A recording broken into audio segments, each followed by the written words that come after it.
शिरोळ तालुक्यातील जनतेसाठी आरोग्य सुविधांमध्ये मोठी भर पडणार आहे। उदगाव येथील क्षयरोग रुग्णालयाच्या जागेत 30 खाटाच्या नवीन आयुष रुग्णालयाची मंजुरी मिळाली असून लवकरच त्याचं काम सुरू होणार आहे।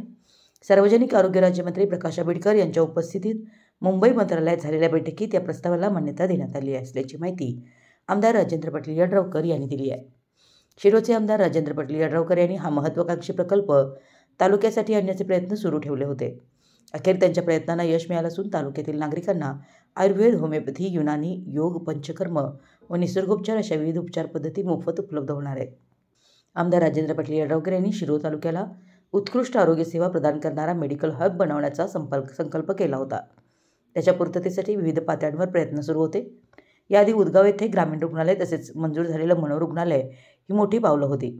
आता आयुष रुग्णालयाच्या स्थापनेसाठी मान्यता मिळाल्यानं तालुका आरोग्य सुविधांच्या दृष्टीने सक्षम बनत आहे।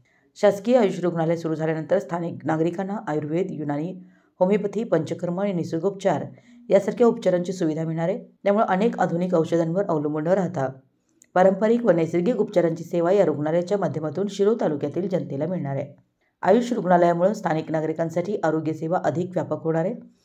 येथे रोगप्रतिकारक शक्ती वाढवण्यासाठी आणि नैसर्गिक उपचारांसाठी पंचकर्म, योग थेरपी, नैसर्गिक उपचार तसेच होमिओपॅथी आणि युनानी पद्धतीची सुविधा असेल।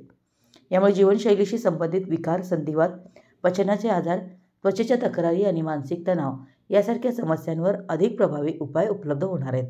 सर्वसामान्य नागरिकांसाठी हे रुग्णालय वरदान ठरणार आहे। विशेषतः ग्रामीण भागातील नागरिकांसाठी मोफत आयुष उपचार सहज उपलब्ध होतील।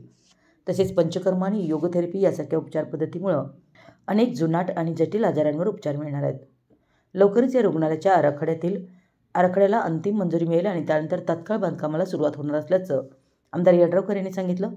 सध्या औषधोपचारासाठी नागरिकांना मोठ्या शहरामध्ये जावं लागतं, मात्र शासकीय आयुष रुग्णालयाच्या स्थापनेमुळे त्यांची गैरसोय दूर होईल।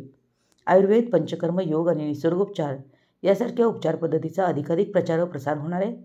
सदरचं रुग्णालय मंजूर केल्याबद्दल मुख्यमंत्री देवेंद्र फडणवीस, उपमुख्यमंत्री एकनाथ शिंदे, उपमुख्यमंत्री अजितदादा पवार यांचे आमदार यड्रावकर यांनी आभार मानले। मराठी एस न्यूजसाठी जयसिंगपूरहून संदीप अडसूळ।